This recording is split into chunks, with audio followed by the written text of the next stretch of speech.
Who the hell can wait till morning? Talk now at latenightsportsradio.com. Ready? 1.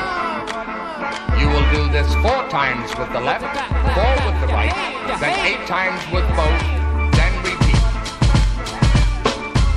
It's the fantasygreek.com starts and sits in 60 minutes, week 14 edition. It's the first week of the playoffs for many of us fantasy football players out there, so the time is now.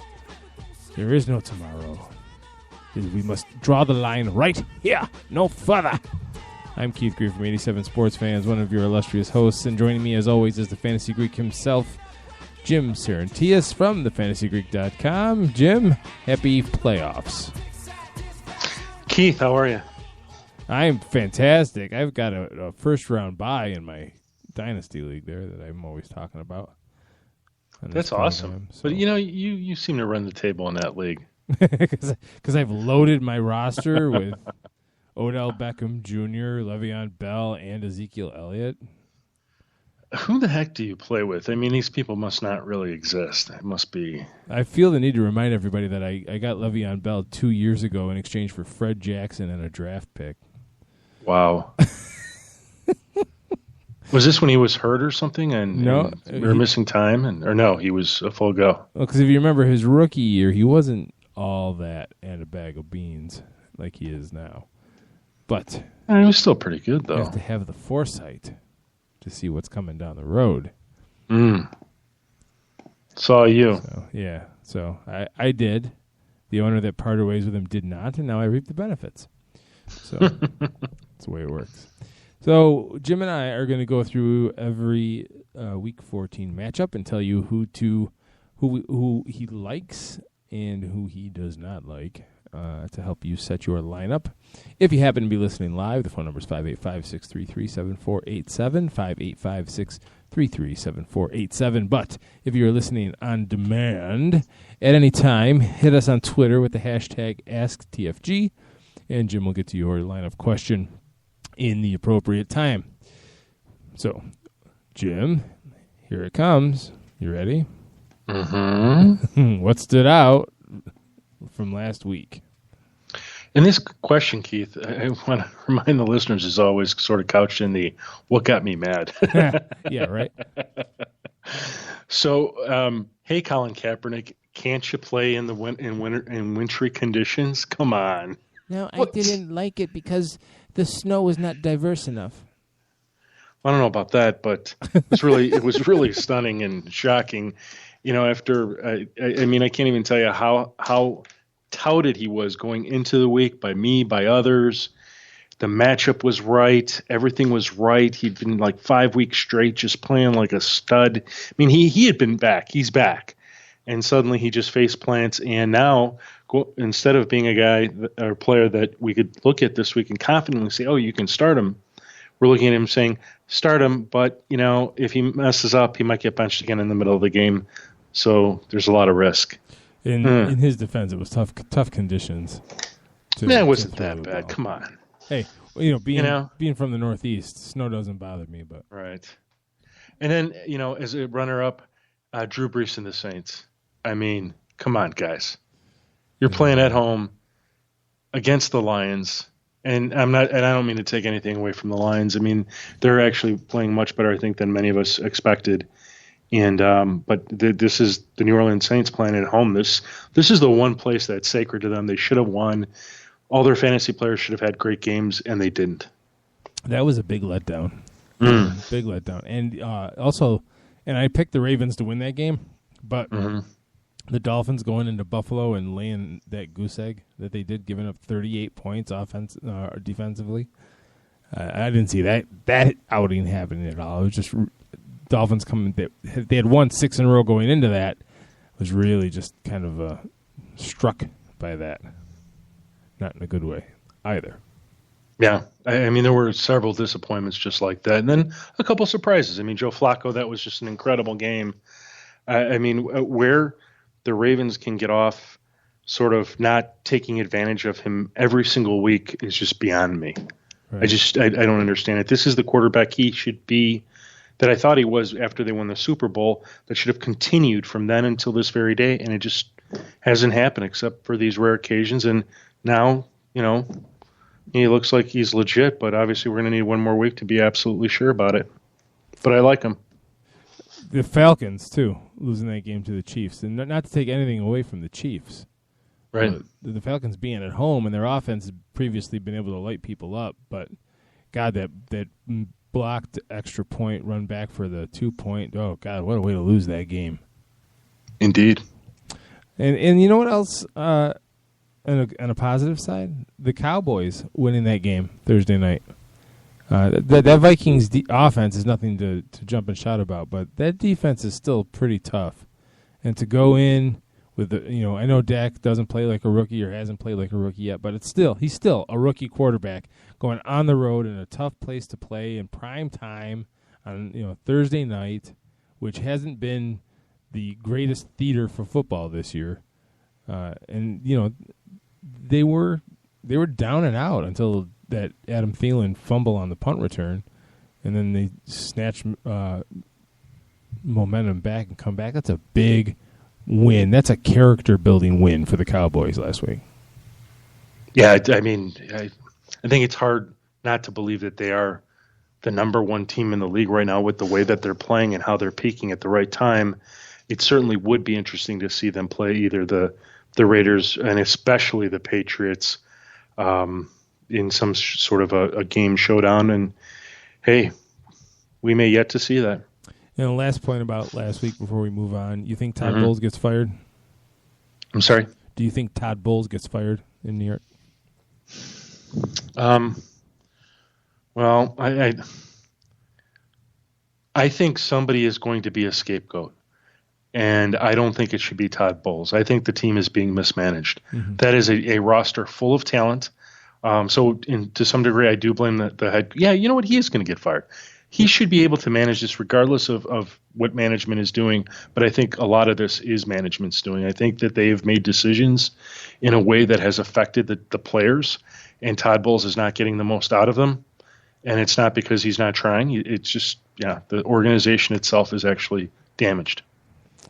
Yeah, it's kind of hard. Like I'm all for continuity, but there's just hasn't been much to jump and shout about at all this week. And then I saw on Monday night there were some real dumb penalties, which can be a red flag of lack of discipline. Bowles yelling at some players on the sideline to try to get them pumped up, and it's like, But you know what though? Sometimes you just can't get over the fact that you don't have a quarterback. The defense has been underwhelming, to say the least this year, no doubt. But sometimes when you have a gaping hole at that quarterback, there's just no going forward from that. Fitzpatrick has been Fitz-tragic more than anything. So, yeah, I don't have a great explanation for any of that because it just shouldn't have happened.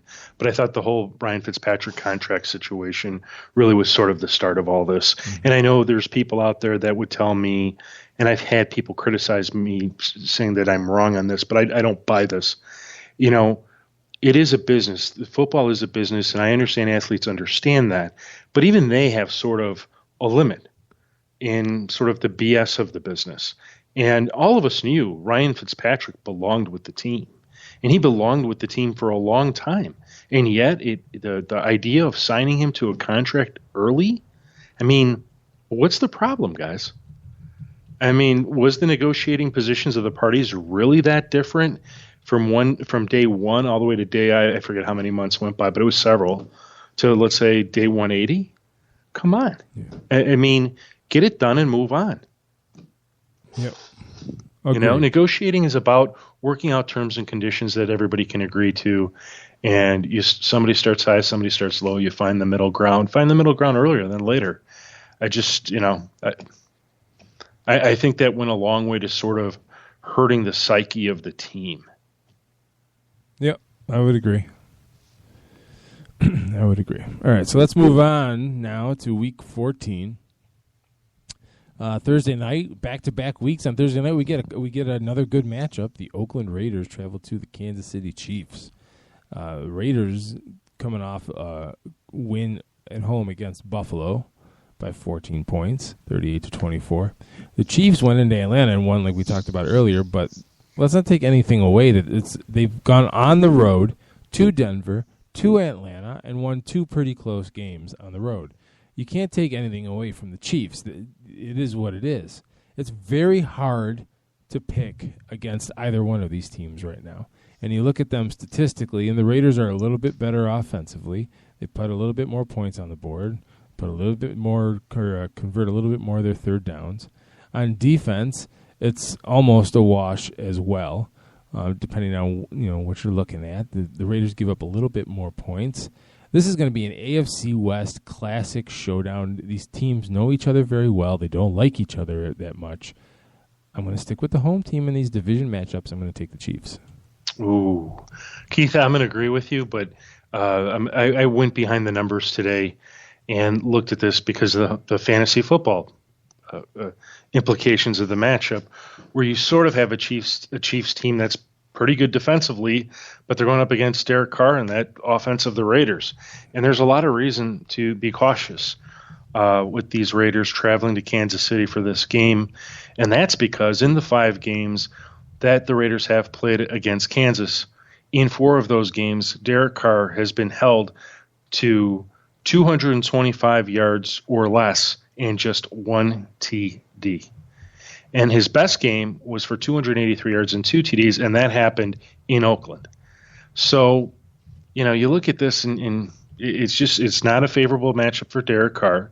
I understand it's a great offense, and this is a different season, more power to that. But in the first meeting between these two teams, Carr only put up 225 yards and 1 TD, and it's hard to imagine that he does much better than that. I like Carr as sort of a low-end option for those of you that have him. Hopefully you have another backup court. Maybe he was your backup that you drafted. Maybe he wasn't, but your backup's still one of the better guys in the league. Maybe it's Jameis Winston. You might want to consider that play. But that also affects Amari Cooper, Michael Crabtree. They'll become shakier plays. It's not that they're not startable. It's just one of them might get a score and nobody else will. Or Latavius Murray. I like Latavius Murray against the Kansas City Chiefs. I think he'd be hard to sit, especially because of the potential of him getting a touchdown score. On the Chiefs side of the football, the only person to really like is Spencer Ware. And Spencer Ware, just because the Raiders do give up a decent amount of fantasy points against the running back position, and it's a combination of both passing and rushing. Everything says that he should be an RB1 this week, so you start him. As far as the receiving game, Travis Kelce, I think you're going to play him because he's still one of the top guys, but Jeremy Maclin's coming back this week. And if he's a full go, and I think he's going to be if he's playing, that hurts the fantasy value of not only Travis Kelce, but the recent budding star of Tyreek Hill. So all 3 of those guys, while startable, it's really hard to tell who's going to be the high-impact player. Jeremy Maclin hasn't really made an impact this season. I would probably avoid him if I could. Tyreek Hill could actually still produce. I might still consider him over Jeremy Maclin. And like I said, Travis Kelce, you got to start anyway. And the Chiefs' defense is a decent option, is a low-end option this week. But like you, Keith, I'm going to take Kansas City at home because the proof is in the numbers. Pittsburgh Steelers travel to the Buffalo Bills for the first Sunday game that on our docket here. Looking at the teams offensively, the Steelers are a little bit more pass happy. They still rush for 102 yards a game, but the Bills are averaging 161 yards and change on the ground. Now, something's got to give here because the Steelers' defense is only giving up 92.9 yards on the ground per game. So how does that translate here? The scoring defenses are similar. The scoring offenses are similar. The Bills are at home. It could very well be a trap game for the Steelers. They're on at least a 3-game. They've won their last 3 at Cleveland, at Indianapolis, home against the Giants last week. Going into Buffalo is no easy task. The Steelers are much more talented all around on offense. They have the edge at quarterback, and their defense is doing just enough. I'm going to pick the Steelers on the road here. I'm going to take the Steelers too, and I don't know that this will be a trap game for them because they're in a serious battle with the Ravens to win that number one spot in the AFC North, and I think they're going to walk into this game not just wanting to win, but to win handily. One of the things, since this is the first week of most, hopefully all fantasy football playoffs, if your playoffs run into week 17, change that for next year.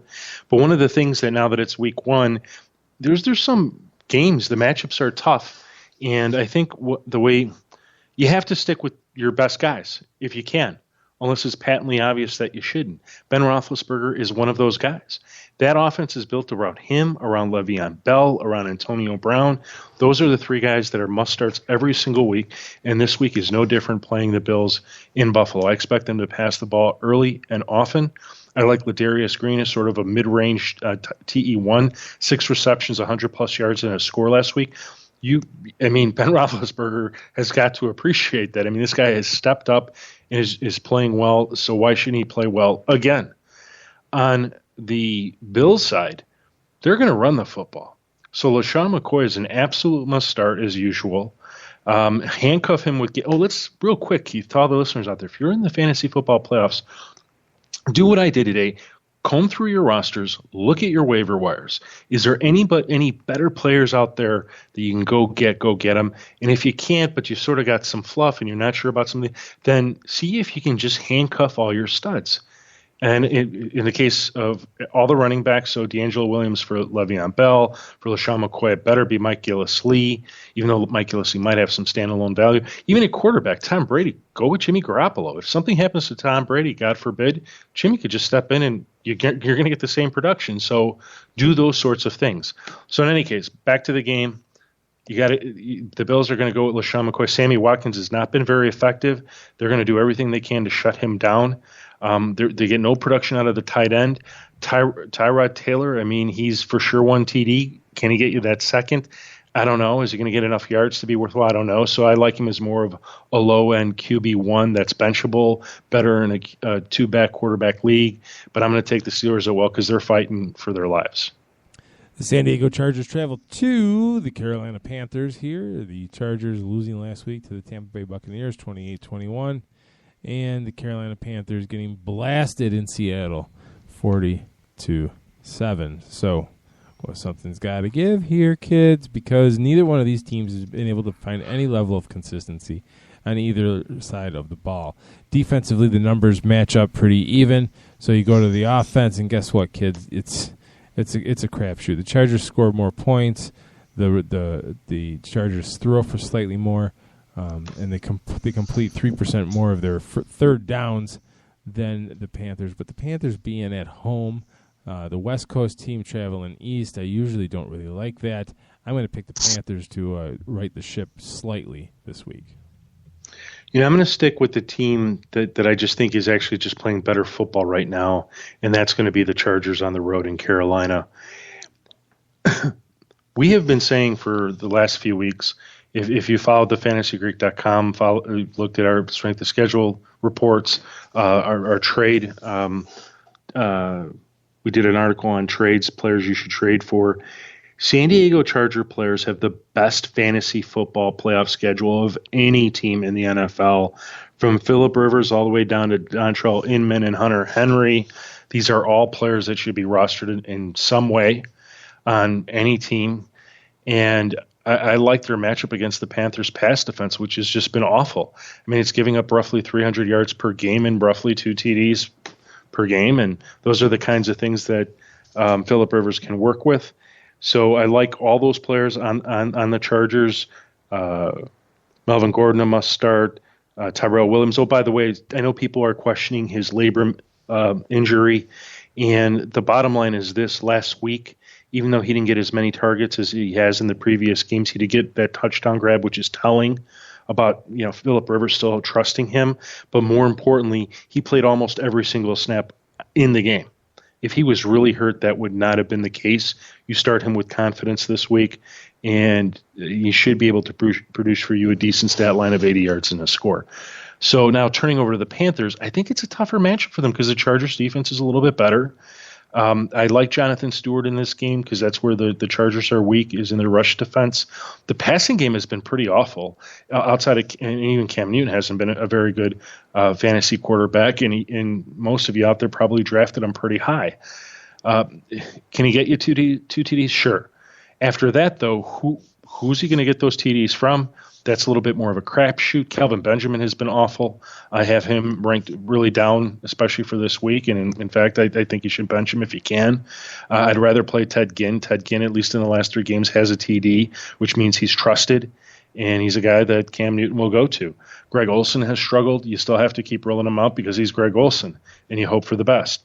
But outside of that, Keith, I'm gonna stay with the Chargers and what I think should sort of be a game that is telling of in which direction these two teams are heading this season. The Cincinnati Bengals travel to the Cleveland Browns in an AFC North matchup. Look, there's no breaking this down. I mean, there's an outside shot I'm hearing and reading that Robert Griffin III could be under center for the Browns. Keep an eye on that. That would be the only interesting angle to give the Browns any kind of glimmer of hope. Other than that, the Bengals, as beleaguered as they are, and not the lock that they once were, should win this game. I'm picking Cincinnati. So whenever a team plays the Cleveland Browns this season, you play that team's fantasy players. And in this instance, Andy Dalton is a must-start. Jeremy Hill, a must-start. Jeremy Hill, you're going to start him as an RB2, and he could really get you RB1 numbers this week. Tyler Boyd, I like him as a flex play, as a wide receiver 3. I like Brandon LaFell. Tyler Eifert is an absolute must-start. He's the number 1 tight end play based on the matchup and the fantasy points that they're allowing. I don't care that the game's in Cleveland.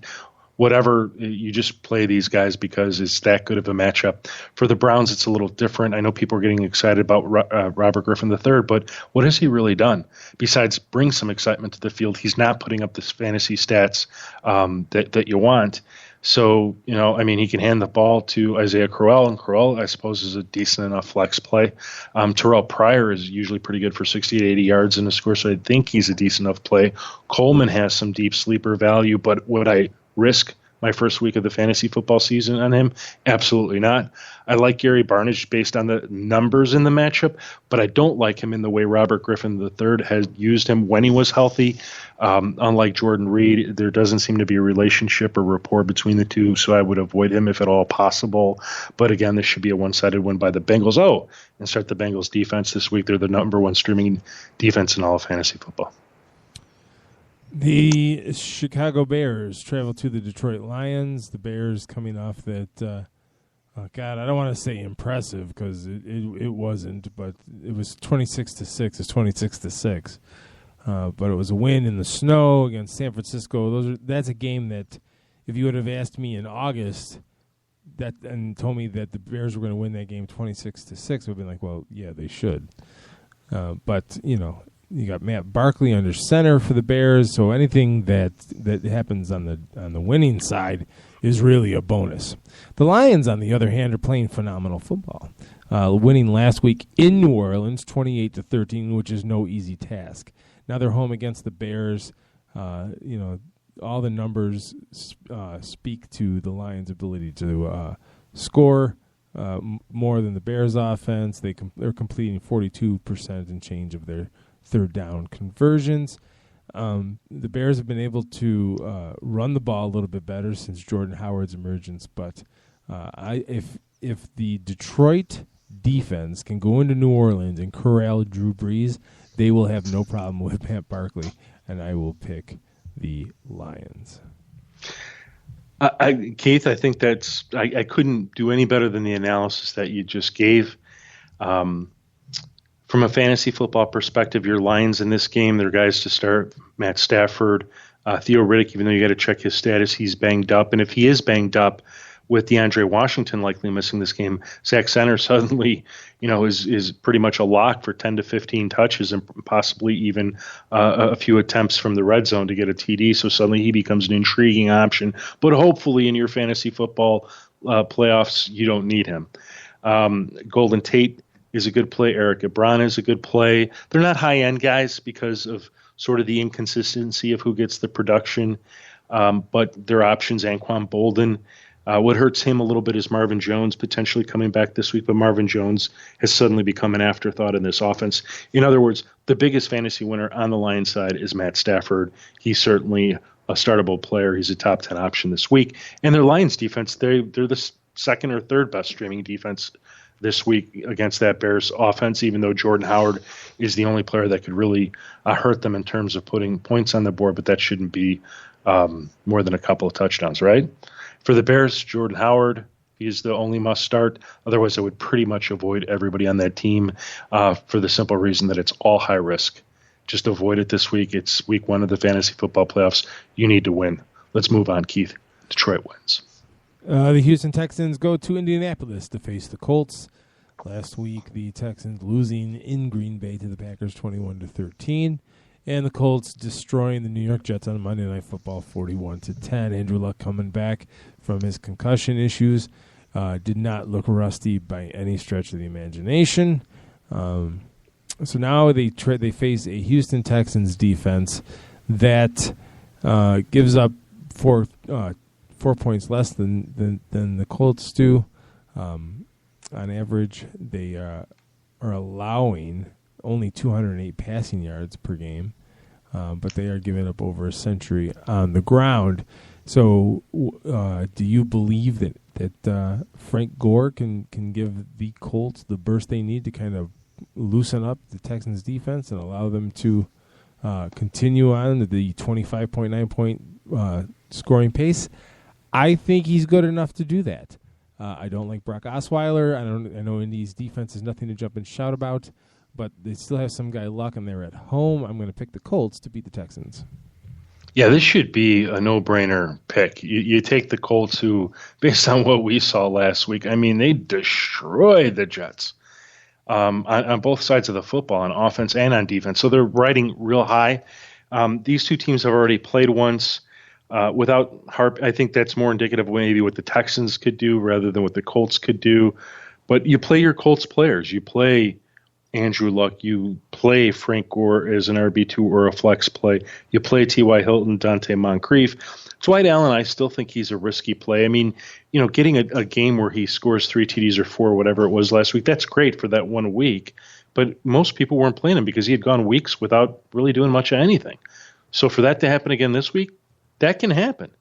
So, I mean, if you're going to play him, just know that it's high risk. You can start the Colts defense against the Texans. The Texans always seem to turn the ball over. Not too much, but enough that, they're not a bad play. They're just not a great play. Brock Osweiler, he is at best an option in a two quarterback league. He's opportunity for two TDs.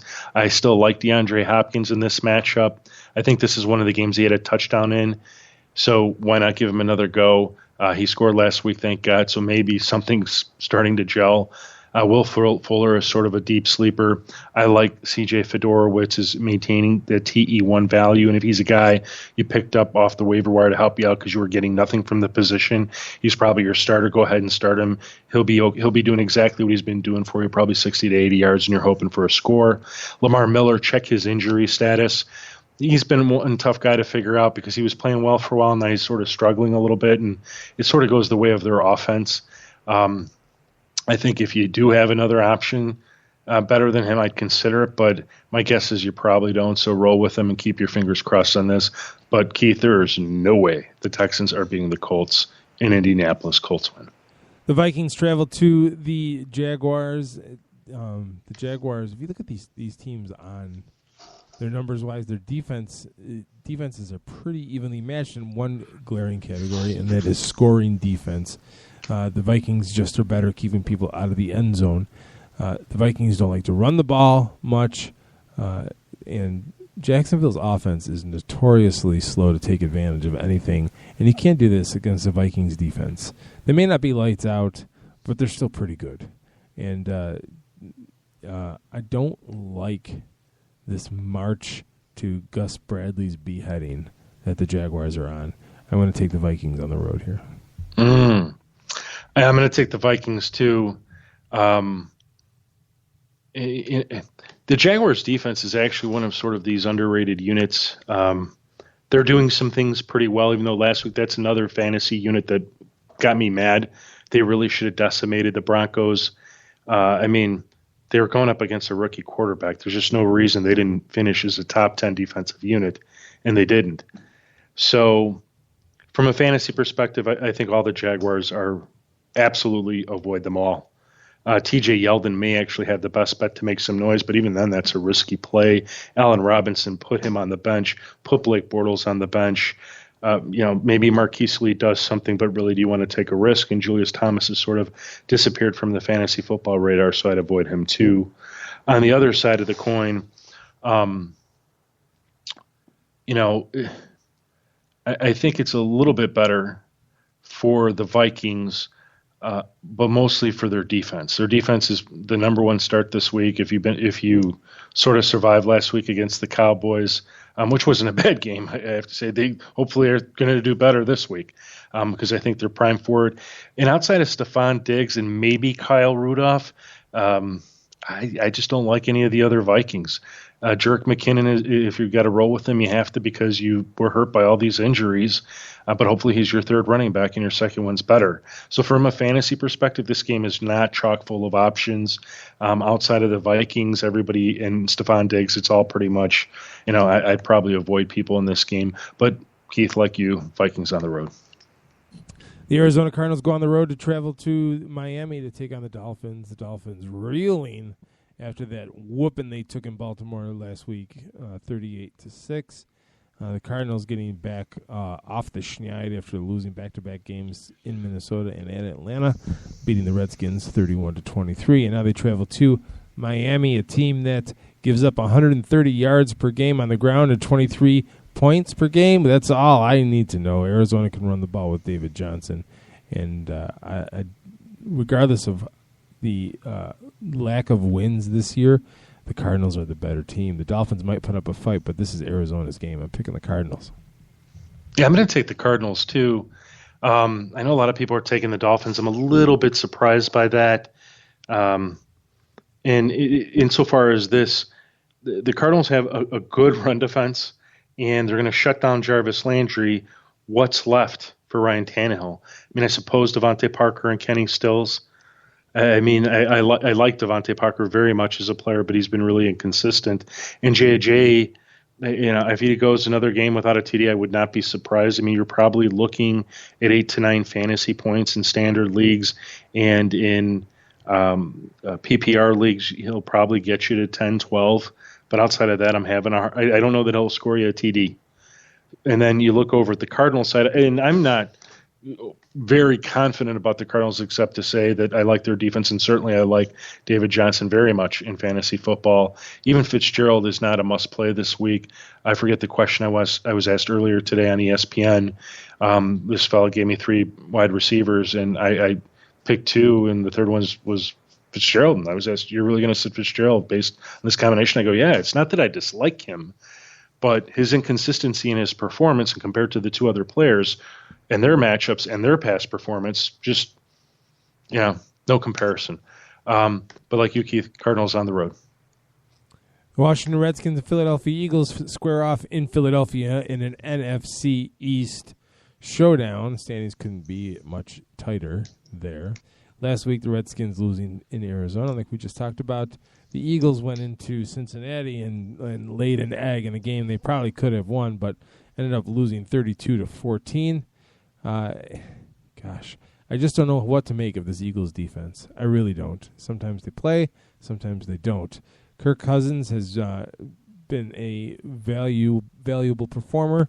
The Redskins averaging 309 yards per game through the air. They're also converting on 47% of their third down conversions. The question is, do you believe that the Redskins defense is capable of containing Carson Wentz? What I don't like is that the Redskins defense gives up 48% third down conversion rate. This is a division game. It's at home. My gut tells me to pick the Redskins, but I'm going to follow my head here, and I'm going to pick the Eagles here. Wow. I'm going to take the Redskins in this one. This is a game where I'm just going with the team that I perceive to be the better team, and sort of that, we're at the end of the season. They've got more at stake. I think they have more on the line. They're trying to win out and to keep up with those Cowboys. And from a fantasy perspective, I like Redskins players, especially in the passing game. Deshaun Jackson, Jamison Crowder, Kirk Cousins. I don't like Vernon Davis this week. It's possible Jordan Reed comes back. If he does, obviously you're going to play Jordan Reed. But if it ends up being Vernon Davis or Jordan Reed's limited, it's not looking good for him. Rob Kelly, I think you can play him, but he's more of an RB2. Obviously, they want to get him the football more. They've said as much. Maybe he gets you scored. Maybe he doesn't. I wouldn't hold my breath on that, but because I see the Redskins being more of a passing team in this particular game.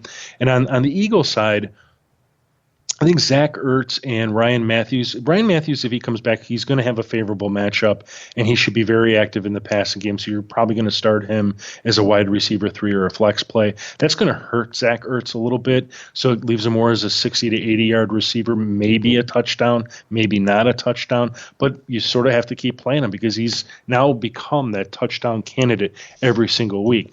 In terms of the running game, Darren Sproles, Wendell Smallwood, good matchup, but which way are they going to go with this? Which one of these two players are they going to lean on? Because if they're going to run the football, I think Smallwood's got an opportunity, even though he had one last week and it didn't really do very well. Both are risky, so if you're playing them, it's in a deeper league. But at the end of the day, Keith, I'm going to take the Redskins in this one. The New Orleans Saints and Tampa Bay Buccaneers square off in an NFC South matchup. The Saints looking to get back on the winning side after losing at home to the Detroit Lions, and the Tampa Bay Buccaneers going on the road, winning a big game at San Diego, 28-21. The Buccaneers are playing some pretty good ball, and the Saints, they're up and down as usual. They're on the road. I'm going to pick Tampa Bay in this game. Yeah, I'm going to take Tampa Bay too. This should be another one of the higher scoring games in the league. The Saints should bounce back from last week. I mean, how can't they? It was so awful, that game. And the Bucs, the way they've played each other, this game should put a decent amount of scoring on the board. It's best suited for Drew Brees and his people as opposed to the Buccaneers. But the Buccaneers, what's going to happen is, outside of Mike Evans, who's an automatic must start, Jameis Winston, who's more of a low-end QB1, Cameron Brate, who I think is a must-start tight end. And the reason why I think he's a must-start tight end this week is because, Adam Humphries sounds like he's missing for the game, and Cecil Short, he's done for the season. And he's certainly a candidate to get you 60, 80 yards and a TD, and I like his chances. I think the relationship between he and Winston is growing, and it's becoming more solidified, so you give him a go. When it comes to Doug Martin, he's got this undisclosed injury question mark over his head, which I really think he is not injured, but there's a concern that he's not being productive enough. We've got Charles Sims coming back this week, who makes for a flex play given the amount of passing that should occur within the game. It's really tough to view Doug Martin as anything more than an RB2 with limited upside. So you may, if you had Todd Gurley and Doug Martin, I would start Todd Gurley hands down this week. I don't think it's a close call. Now, if you flip it over to the Saints, people are going to say, well, they don't score as much on the road. That's sort of a perception based on past history that doesn't exist this season. I went back and I looked at the amount of scoring they do between home and on the road, and the difference is just minimal points. The beginning of the season started that way, but where we are at this point, it's just not that way anymore. So expect them all to bounce back. Start your Saints with confidence. It is the fantasy football playoffs after all, and they should have a good game. Oh, and the Bucs, they're another defense. They're another streaming option because they've been playing so well. But obviously, you're going to consider them with your other options. The Denver Broncos travel to the Tennessee Titans. The Broncos, their defense is pretty much what we expect them to be. They're only giving up 19 points per game. The Titans have been stout, solid. They haven't been, lights out. We bank on them every week. If you look at the Titans on offense, they're running the ball real well, 141 yards per game. They're also converting 46% of their third downs and scoring 20, almost 26 points per game. Here's why I'm going to pick the Titans in this game. The Denver Broncos have been gashed on the ground. They're giving up 122 yards per game. And the one thing that the Titans have not done is they have not asked Marcus Mariota to try to carry this team. Now, they're at home. If they can run the ball and control the clock and likewise contain Denver's running game, that puts an awful lot of pressure on Trevor Siemian on the road. I think the Titans can do it. I'm going to pick them. Wow. The one thing about this game that raises a huge, huge red flag is the fact that the Broncos have the number one defense against the pass. And pretty much every single quarterback that they've gone against, they have shut down. And whether you like Marcus Mariota, and I love Marcus Mariota, I mean, he's been such a pleasant surprise. They have had 2 weeks to prepare for this game. So you can start him if he's the guy that's been carrying you. There are a few quarterbacks that would start ahead of him that might be on your roster. You can go to thefantasygreek.com, check out our player rankings, and see who some of these quarterbacks are. But he's a player to bench this week, or he's certainly a candidate, as is Rashard Matthews and any other Tennessee Titans receiver.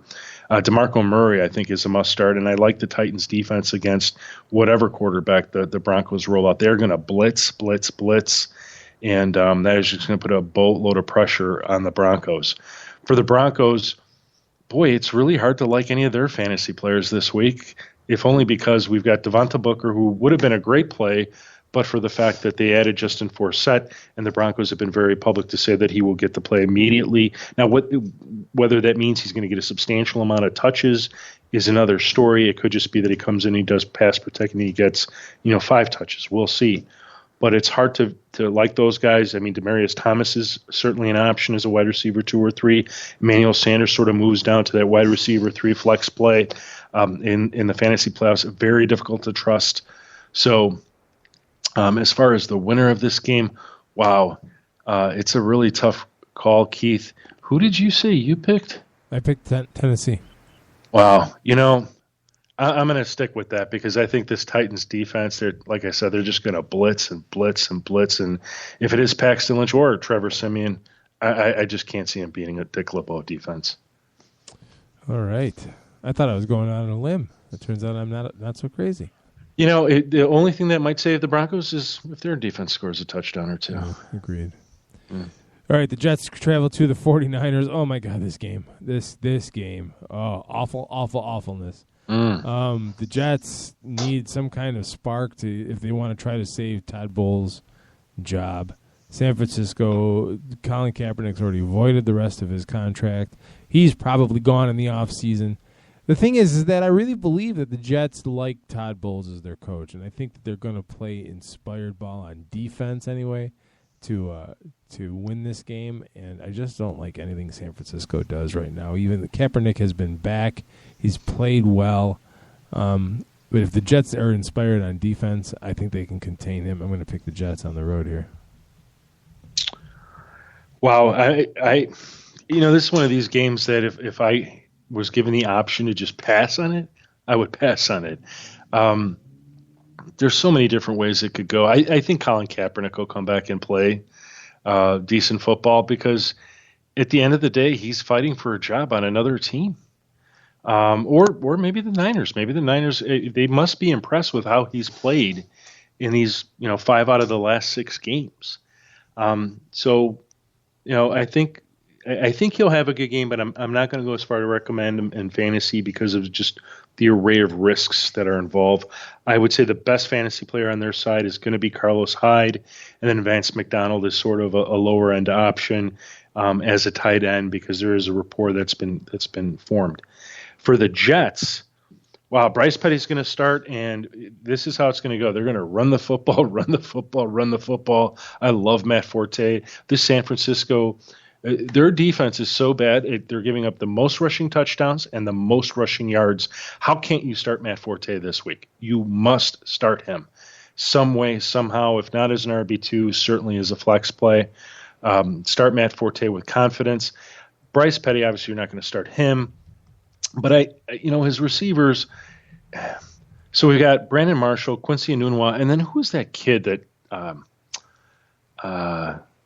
had sort of that? I mean, he was targeted like 10, 12 times last week. Is it Robertson? I believe so. I'm sitting here fumbling a little bit. I'm gonna try and find his name. But the one thing, Robbie Anderson. Yeah, okay, so Robbie is like Bryce Petty's boy. I mean, he threw the football. I mean, he ignored Brandon Marshall and threw the football to an undrafted free agent. And even though the kid missed a bunch of balls or dropped a bunch of balls, he eventually got a touchdown. So I think he's a deep sleeper for those people that are maybe in a loser's consolation bracket and sort of want to just have fun or whatever the case may be. If you're in the thick of it, you're not going to go with them. But I predict that he'll get another touchdown this week. Brandon Marshall's probably more of a wide receiver 3, even though he's risky because he could walk out with 30, 40 yards, and that's all you're going to get. So I would try and avoid that situation. Matt Forte, Carlos Hyde. Let's move on. 49ers win. The Seattle Seahawks travel to the Green Bay Packers. Seahawks obviously losing Earl Watson with a broken leg for the rest of the year. That's a big blow to that secondary. Now they travel to Green Bay to face a team that's not your father's Packers team. Aaron Rodgers has shown flashes, but that offense has not responded to the 2014 levels everyone was expecting. Last week they beat the Houston Texans at home 21-13. The Seattle Seahawks destroying the Carolina Panthers 40-7 at home.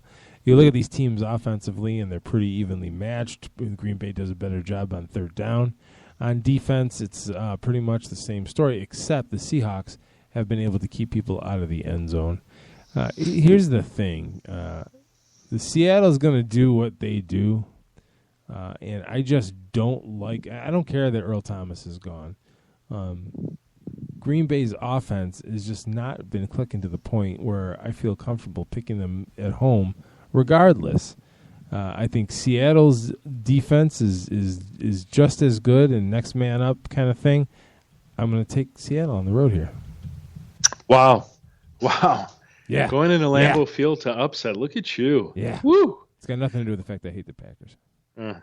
Well, I'm not going to go against the Packers at Lambeau Field. I don't know that the injury with Earl Thomas will really make a huge difference in that Seattle Seahawks defense. But Aaron Rodgers is the hottest or one of the hottest quarterbacks in the NFL right now. They're playing at home. This is a familiar foe.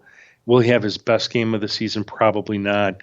But he's going to go out there and he's going to get at least a couple of TDs, and I'll predict 300 yards passing. They don't have a run game there. And, say what you will about James Starks. I'm not discouraging anybody not to play him because I think he's got some value, especially in the passing game. So that sort of puts him as a low RB2, but more of a flex play for people that might have him on their roster. But, Jordy Nelson, Devontae Adams, these guys have been playing lights out. Randall Cobb's in the mix, even though I don't, really trust him too much because of his inconsistencies. But if there's a will, there's a way. Aaron Rodgers, I think, is startable. The defenses are startable on both sides, but they're just not impressive. For the Seahawks, Russell Wilson is definitely a player I would start this week against a Green Bay Packers pass defense that has been awful, allowing roughly 300 yards passing, multiple TDs for several games. Their starters are injured. They don't have them. The thing that has helped them is some of their pass rush defense has improved, but they just had another major injury to one of their interior linemen. I think it's Tone Jones, done for the season. It's just not going well. So I like Russell Wilson to have a great game. I'd consider starting Thomas Rawls after what we saw last week. I mean, he looked like the old Thomas Rawls. When everybody thought he would have an awful game, what does he do? He blows it up, and I guarantee you he was on the bench of most fantasy football players that had them in fantasy football, and that hurt.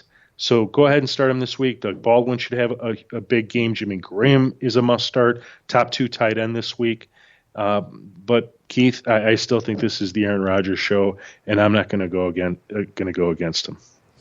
All right, the Atlanta Falcons travel to the L.A. Rams. Jeff Fisher somehow working out a contract extension before going out and losing to the New England Patriots in New England 26-10. You know why? It was his brilliant idea to start Jared Goff. Yeah, there it goes. There it is, and there it was. And the Falcons losing at home, like we already talked about with the Chiefs, 29-28. Word on the street today, actually not the street, but Twitter, that Jared Goff was sent home with an illness. He is probable for Sunday, so keep an eye on that as we go forward.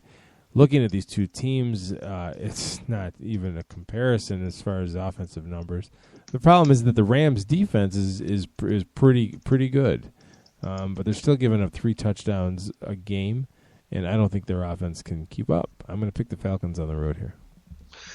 Yeah, I'm going to pick the Falcons too. It's a bit of a risky game for your Falcons fantasy football players because of the Los Angeles Rams defense, but they've played well against better defenses like the Broncos.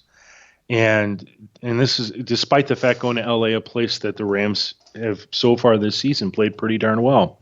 I would still roll with Matt Ryan, but he's more of a low-end quarterback for me in a 10-team league.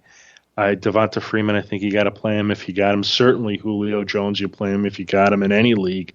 And I like Taylor Gabriel. I mean, if there's any success in slowing Julio Jones down, that opens the door for Taylor Gabriel so you can view him as a flex play. And then the Falcons defense, you can play them as a streaming option this week, but I still sort of look at them and say, they've had lots of opportunities to play better football, and it's still not the best defensive football I've seen. And they've lost their number 1 cornerback for the season, and that doesn't bode well. On the Rams side, Kenny Britt should be a great play this week. I view him as a wide receiver 3 with upside. So if you had to use him as your second wide receiver, that wouldn't scare me.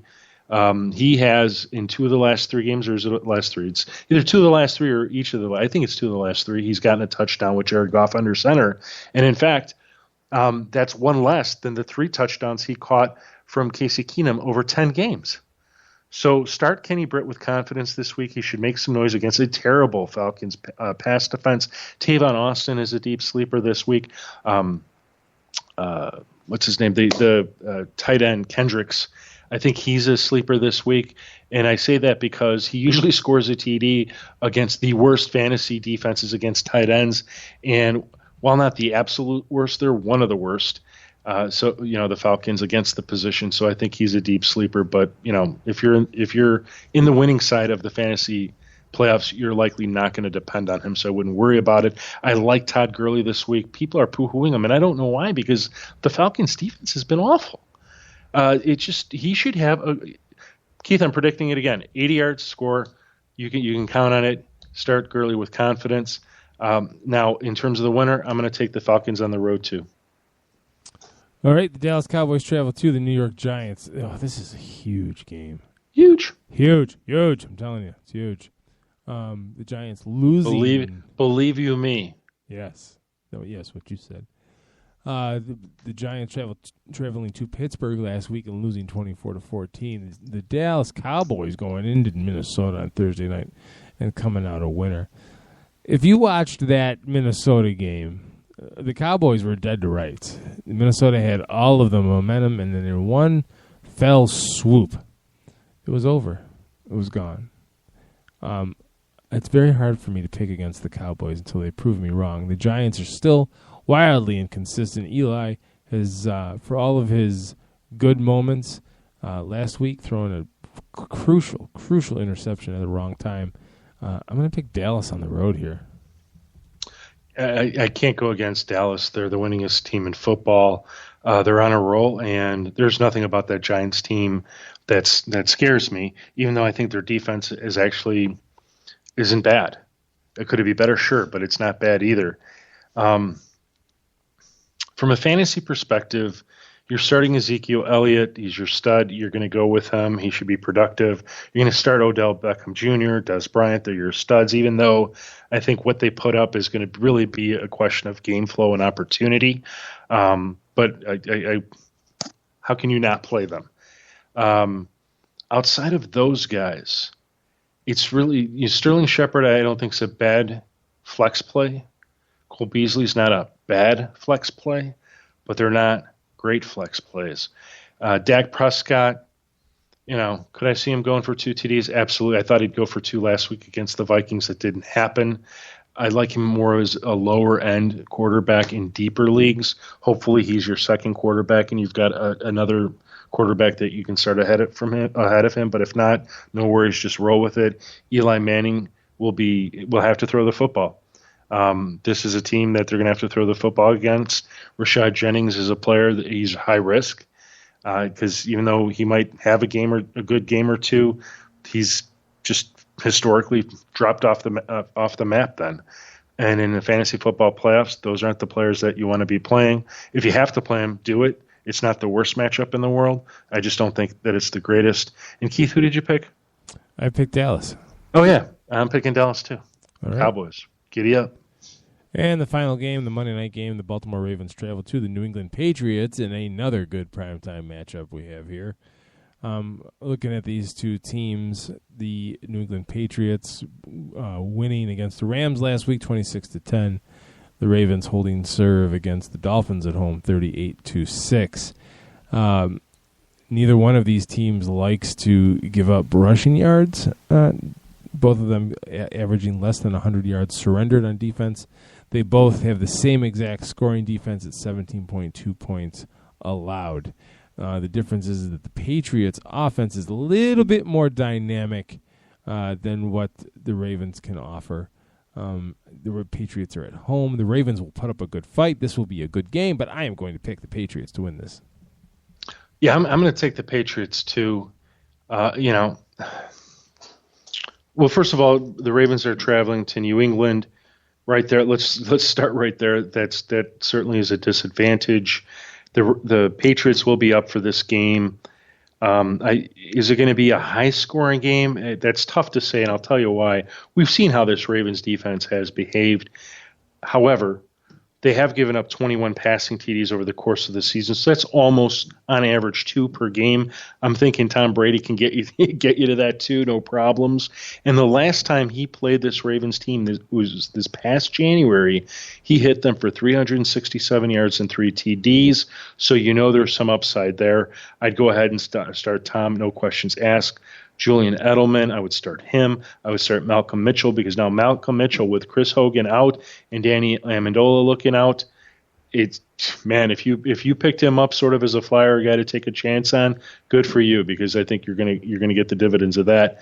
Somebody asked me about Martellus Bennett, and it's tough because you just assume he's going to jump in, get Rob Gronkowski's targets and his yards and his scores, and that hasn't happened.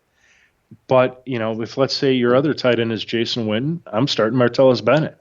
But if your other tight end, for some reason, is Jimmy Graham, I'm starting Jimmy Graham. So I think you sort of see how that works out in terms of comparison and when you should start him and when you shouldn't. LeGarrette Blount is a player that is sittable this week. You look at his numbers against the Ravens, and with the exception of one game out of 5, he hasn't scored a single touchdown against them, and I'm not even sure that he's topped more than 53 yards against them.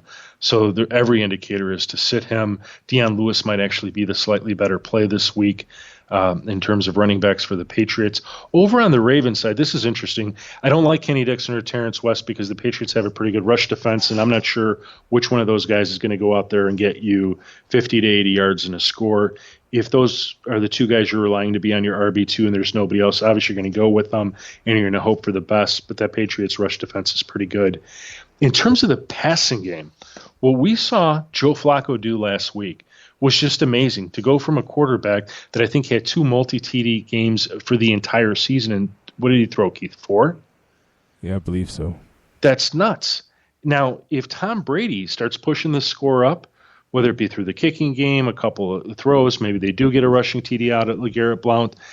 That's going to force the Ravens to start throwing the football. And I wouldn't count Joe Flacco out after what we saw last week. He's using all his passing weapons. He finally found Dennis Pitta again.